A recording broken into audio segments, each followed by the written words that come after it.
the CDC has the ability to contain it should it start taking off in the United States. I do believe that at this time.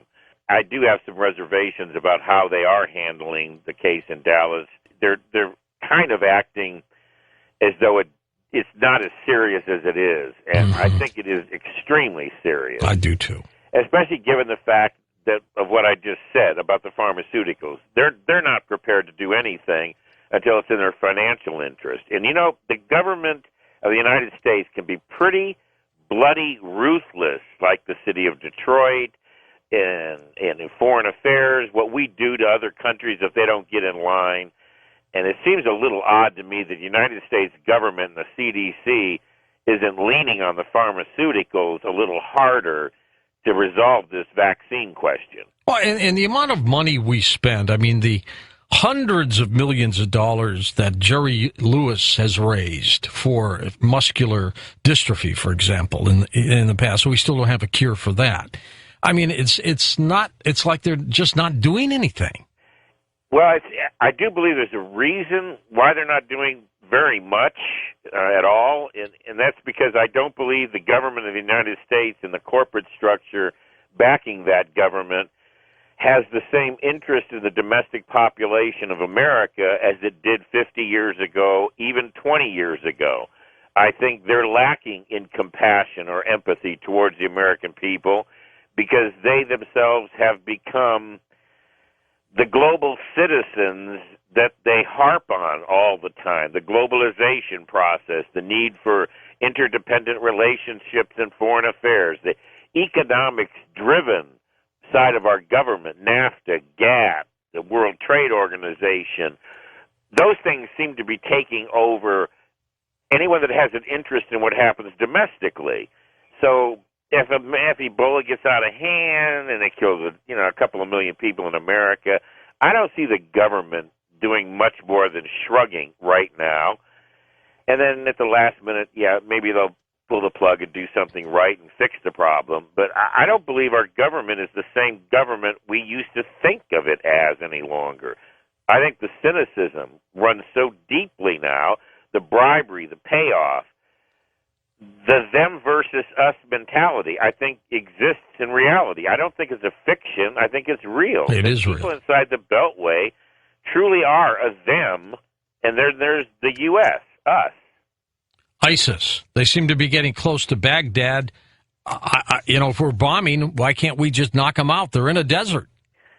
Well, you know what? The silliest thing about ISIS is, when I first saw it, I immediately started talking to people I know in the national security, in international affairs side, and everybody was of the same conclusion. The thing we're calling ISIS never actually exists until you give it a name. That's right. It's a group of people out there, and they're doing something.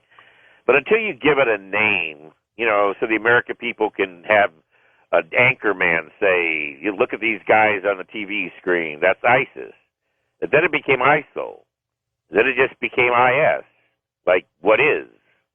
Like I'm from New Jersey all of a sudden. So I don't believe it, and I think there's so much overwhelming evidence that ISIS was a group of individuals, anti-Syrian, anti-Assad individuals, by and large, in the beginning. The CIA, Special Forces, trained them in Jordan. It was funded by Saudi Arabia, Qatar. The Mossad was involved in training them. I think maybe our CIA actually had the illusion that we might be training somebody that will be useful. We all the time use our enemies to fight our other enemies. Mm-hmm. We've been doing it for 50 years. That's not really new. Bin Laden, a prime example. But if I say ISIS doesn't exist the way you think it does, people are going to get upset with me because they're going to say, are you saying so-and-so didn't get beheaded? But what I'm saying is so-and-so wouldn't have gotten beheaded had America and Saudi Arabia and the CIA and Special Forces and Mossad hadn't trained these people, and then mysteriously, this is the worst part, this mystery of ISIS. Here, all these guys are dressed in black. Black balaclavas. They're wearing black sweatshirts and combat gear, black covering their cargo faces. pants, Yeah. and then bright white, shiny, clean tennis shoes. I looked at that and I said, this looks like they're pitching this group at America to fear. This is what America would fear if you wanted to paint a false picture of an enemy. Put them all in black with black face masks on. The only thing missing holding is up a knife or something. Yeah, but the clothing, okay? Think about this. This is guerrilla warfare. That's what terrorism is. It's guerrilla warfare. It's insurgency warfare. Who would dress in all black, driving in a row in all the same make and model of Toyotas, 100 vehicles driving down the freeway? I can sit back 1,000 meters with a 308 and start picking them off with headshots. I know. That's what I mean. I mean, they say they're coming toward Baghdad. They're in the desert with their vehicles. They're the easiest prey. Just take them all out. Exactly. But obviously, there's more.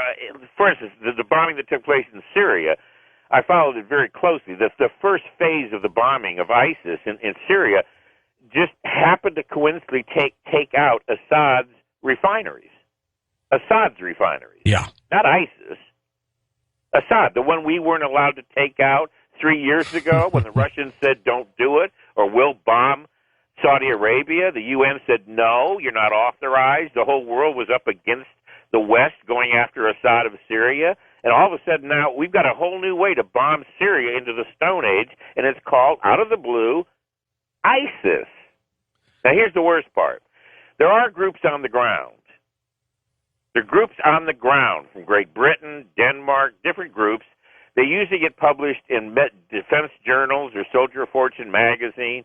That's where the reporters end up reporting the news. They went and they've looked at the weapons that ISIS has been used, like the ones that Kurds captured. Yeah, what are they using? American weapons. Where'd they get them? That's the problem. See, if George Patton was alive today, do you think George Patton would allow American arms caches to be left behind? No. As American troops leave a functioning war area? He'd blow them up or He something. would blow them up.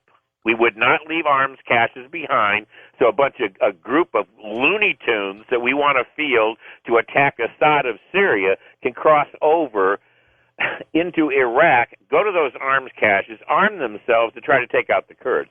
Who's creating this mobilizing myth? Who's creating this enemy for the American people and the Western people to allow a perpetual war to go on from this is going to go on to forever. Morocco to the Sudan, Libya, all the way to Afghanistan, and possibly to the South China Sea. Craig, this is a missile maker's dream. Well, that's one of the things I published, is there's been a real big defunding of the defense contractors under Obama for the last 5 years. They're hurting for money. Or they're going to get it now. Well, they're going to get it now. That is the conclusion I'm not drawing. That's the conclusion defense journals are drawing. ISIS is a boon. That's the title of one of the articles in a defense journal. ISIS is a boon to the missile maker. In terms of the butchery, is that made up? I mean, no doubt they've been beheading people. What's going on there? Of course, here's something interesting. A expert, he's a professor here in California, he's Iranian. Saudi Arabia in the last 2 months, Saudi Arabia as a government has beheaded 19 people already. They're averaging 2 a week right now. Saudi Arabia beheads 2 people a week. Now, they're the landmark country of beheading. But, of course, we have a special Obama and Bush and Clinton and Bush before Clinton all said we have a special relationship with Saudi Arabia. They keep telling me about the special relationship we have with Saudi Arabia. It's the oil spigot. Well, somebody needs to step up and I think really accelerate. And I know there's people trying. I know there's genuine effort trying. But the 28 pages needs to be released to the American people that prove that Saudi Arabia was behind 9/11. Saudi Arabia is behind ISIS. Saudi Arabia is behind the Chechens in Russia. Saudi Arabia is behind too much. Saudi Arabia needs to be taken out. Not Syria, not Iraq, not ISIS, the Saudi royal family. Well, are they playing both sides? They're playing all sides, and they play dirty. It's not a coincidence that there's 5,000 admitted Chechens now claiming to be fighting for ISIS. It was Prince Bandar that went to Putin and said, if you don't back attacking Syria and removing Assad, I control the Chechens. We will destroy Russia. And Putin said, get out of my sight or I will nuke Saudi Arabia. That's what stopped the invasion in Syria, was Putin's response to Prince Bandar. And he probably would have done that. I think we've pushed Putin as far as he's going to be pushed. I want to get your take, Craig, on Hong Kong, where thousands of people are fed up. They want independence. What's happening there?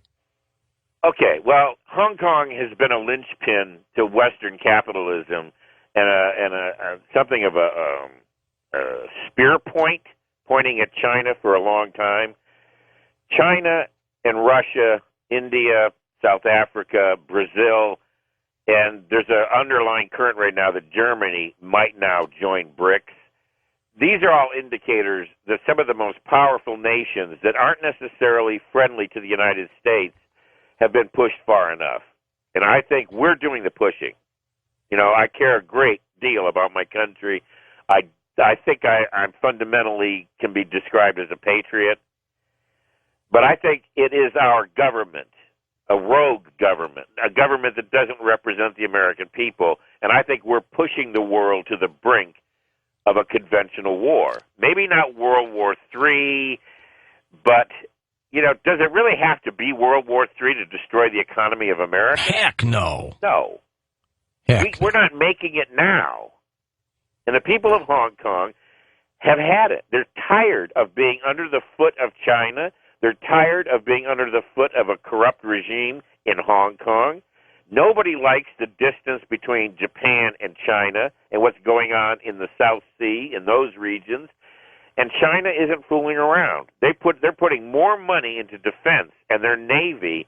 They're putting twice as much into their defense and Navy alone. And they're getting chummy with Russia again. And they're clearly in bed with Russia. In fact, they're just referred to the senior diplomat to Putin. His name is Mr. Wan. Have you ever seen a time period where everything seemed to be in a state of flux? It's just what's up is down, what's down is up, Craig. No, I think we are facing over the next decade a fundamental paradigmatic shift. There's a paradigm shift that began, I think, 50 years ago, but because it was moving so slowly, we're not feeling it the way we're feeling it today because technology is driving it so much faster that I don't even believe Washington control it anymore. No, they probably can't. They're going through the motions like they can, but I think it's out of control. It is out of control, and it is moving fast. I know it's moving fast because I'm putting out 7 PDF files a week when I used to put out 2. Wow. What's fueling that? Money. I think the world is drunk on fiat currency. Yeah, I think they are too. And that's going to backfire. Well, it's going to create more bubbles here in America, more falsehoods, more housing crashes, more suffering loss, and more unemployment, more people on welfare. I think the inner infrastructure of America is going to very quietly disappear. You know, 25 years ago, I feared that America would start looking like a third world country. Parts of America already do. Do you think the Ebola scare is something that is going to be used as a diversion for something? Yes, I think it already is being used as a diversion. It certainly got ISIS off the front page. Sure did. And the Fast. overwhelming amount of press in the world press that ISIS is a fake terror threat used to justify bombing in Syria and Iraq. It's being used to justify the deployment of U.S. troops again in Kuwait, Iraq, Syria. So it's being justified, a false threat called ISIS being used to reestablish the Pentagon footprint in these regions when there was no reason, no legitimate reason to do so. But the American people are far more afraid of Ebola than ISIS.